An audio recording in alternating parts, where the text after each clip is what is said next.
Bafundi, isifundo sanamhlanje sisiphathele uthembano kaMathi. Umbuzo wethu la sifuna ukumultiplya nokudivide futhi ama-monomials. Lana batibonisa i-array ye-rectangle ene-length ka-4xy ne-width ka-2y njenge-monomial. Lana socala sidwebe i-rectangle lethu izoba kanje, iyo le rectangle lethu. Basifike la i-length yethu ukuthi ngu-4xy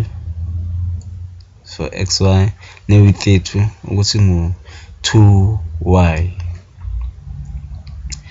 Into esiyaziyo nge-array ye-rectangle ukuthi simphindaphinda i-width siphindaphinda nge-length yethu, which is width times length ingu-4xy times 2y.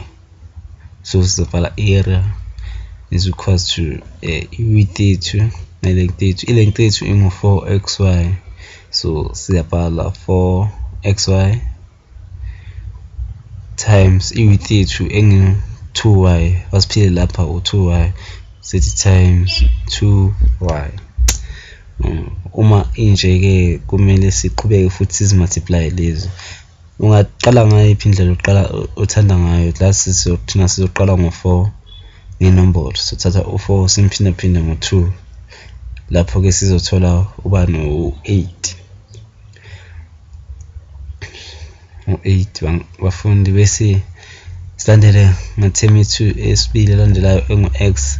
Akekho inumber esingamultiply ngo-x ubhala nje kanjalo, bese kuza u-y. Siyazi-ke uma simultiplya uma inombolo iletha iyodwa siyazi ukuthi is to the power 1.